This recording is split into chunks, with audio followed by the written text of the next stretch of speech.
Merhaba, kitap ve felsefeye dair sohbetlerimize hoş geldiniz. Eğer bu tür derinlemesine analizleri seviyorsanız kanalımıza abone olmayı unutmayın. Böylece hiçbirini kaçırmazsınız.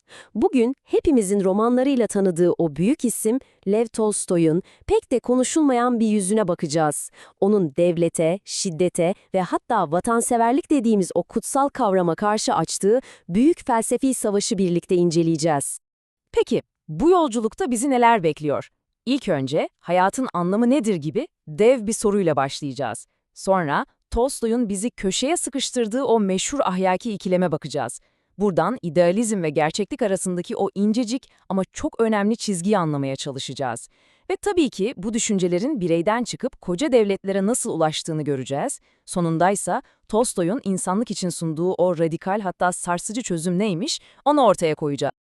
Evet, ilk durağımız Tolstoy'un hepimizin belki de hiç sorgulamadan kabul ettiği o en temel inanca meydan okuması. Ve o soruyla başlıyor. Her felsefenin kalbindeki soruyla. İnsan yaşamının akla uygun, rasyonel bir anlamı var mı? Yani neden buradayız? Bütün bu koşuşturmanın bir anlamı olmalı değil mi? İşte Tolstoy tam da burayı deşiyor. Şimdi çoğumuzun vereceği cevap belli değil mi? Mutlu olmak için yaşıyoruz. Kendimiz için, sevdiklerimiz için, daha iyi, daha konforlu bir hayat kurmak için. Ama işte Tolstoy burada devreye giriyor ve durun bir dakika diyor. Bu peşinden koştuğunuz dev bir sanrıdan başka bir şey değil. Tolstoy'un kurduğu temel zıtlık tam olarak burada yatıyor. Bakın bir tarafta sürekli peşinden koştuğumuz ama sonu hep hayal kırıklığı olan o dünyevi mutluluk var. Diğer taraftaysa Tolstoy'un hayatın gerçek ve ulaşılabilir yegane anlamı olarak gördüğü bir şey var. Yaradanın iradesini yerine getirmek. Peki nedir bu irade? Kulağa çok büyük geliyor ama aslında basit. Evrensel sevgi ilkesini ama gerçekten hayata geçirebilmek. Güzel, evrensel sevgi kulağa harika geliyor. Peki bu felsefe hayatın o en acımasız, en sert gerçekleriyle burun buruna geldiğinde ne olacak? İşte Tolstoy bizi tam da bu sorunun kalbine götürüyor. Hepimizin bildiği o klasik ama bir o kadar da zorlu ahlaki testle. Düşünün, bir haydut masum bir çocuğu öldürmek üzere ve siz oradasınız. Çocuğu kurtarmanın tek bir yolu var, o da haydutu öldürmek. Bu, şiddeti haklı çıkarmak için yüzyıllardır kullanılan o meşhur örnek. Ve ilk bakışta size başka hiçbir seçenek bırakmıyor gibi görünüyor, değil mi? Peki ne yaparsınız? O anda, o saniyede. Ahlaki olarak doğru olan nedir? Bir insan nasıl davranmalı? İçimizden gelen ilk ses, içgüdüsel tepkimiz çok net. Çocuğu kurtarmak için haydutu öldürmek gerekir. Binlerce yıllık bir alışkanlık bize bunu fısıldıyor. Ama Tolstoy'a göre işte bu cevap büyük bir tuzak. İşte Tolstoy'un dehası burada ortaya çıkıyor. Bu ikilemi çözmek için odağımızı tamamen kaydırıyor. Bize diyor ki, eylemlerinizin sonuçlarını tahmin etmeye çalışmayı bırakın. Çünkü geleceği bilemezsiniz. Bunun yerine bizi ne olursa olsun sarsılmayacak tek bir şeye, bir ahlak yasasına bakmaya davet ediyor. Yani diyor ki, ne olacağını düşündüğümüze göre hareket etmek en büyük yanılgı. Kim bilebilir ki? Belki kurtardığımız o çocuğun hayatı, o haydutun hayatından daha kötü olacak. Ya da tam tersi. Geleceğin ne getireceğini bilmemiz imkansız.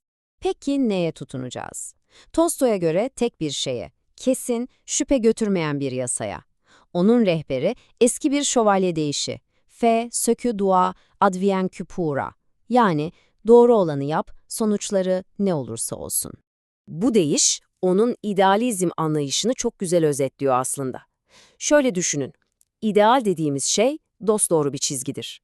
Bizim eylemlerimiz ise her zaman biraz yamuk, biraz eğri büğrü bir çizgi olur. Ama bu, pratikteki başarısızlığımız, bu bir günah değil. Bu sadece insan olmak demek. İşte geldik en can alıcı noktaya. Tolstoy'a göre asıl büyük günah, pratikte hata yapmak değil.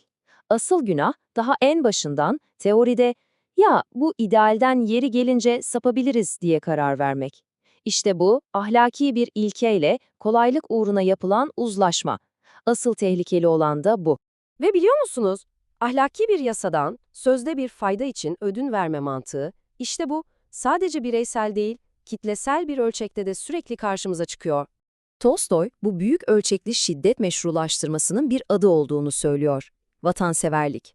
Ona göre vatanseverlik, kendi halkını diğerlerinden üstün tutma hissidir. Ve bu his ancak ve ancak diğer halkların ve devletlerin zararına olacak şekilde var olabilir.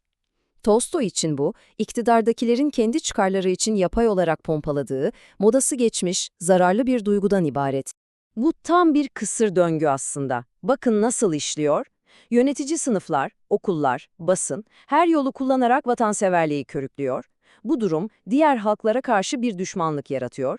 Sonra bu düşmanlığı bahane edip, bakın tehlikedeyiz, bize daha fazla güç, daha fazla vergi verin diyorlar.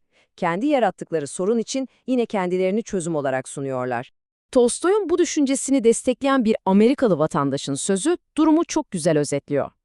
Ülkemizin tek düşmanı, eğer itaat eder ve vergilerimizi ödersek çıkarlarımızı gözeteceğini iddia eden o üst sınıftır. Yani asıl tehdit dışarıdaki yabancı değil, sizi o yabancının tehdit olduğuna inandırarak bundan çıkar sağlayan sistemin ta kendisi. Peki, madem sorun vatanseverlik ve onun yarattığı hükümetlerse, Tolstoy'un bize sunduğu o radikal çözüm ne? Buradan çıkış yolu nerede? Tolstoy'un önerdiği yol, büyük devrimler veya savaşlar değil. Tam tersine bireysel bir ahlaki uyanış. Diyor ki, ilk olarak vatanseverliğin kaba, zararlı ve utanç verici bir duygu olduğunu anlayın. İkinci olarak bu hipnozdan kendinizi kurtarın. Yönetici sınıfların size fısıldadığı şeylere boyun eğmeyi reddedin. Ve üçüncü olarak işte bu kadar. Eğer yeterli sayıda insan bu vatanseverlik aldatmacasından desteğini çekerse, şiddet üzerine kurulu tüm o devlet yapısı bir karton ev gibi kendi kendine çökecektir. Yani özetle, Tolstoy için işin özü şu: İnsanlığı savaşların ve silahlanmanın o korkunç belasından kurtarmak istiyorsak, tek bir şey yapmalıyız: hükümetler adını verdiğimiz o şiddet aygıtlarını yok etmek. Gerçek barışa giden tek yolun, şiddeti tekelinde tutan bu yapıları ortadan kaldırmak olduğuna inanıyor.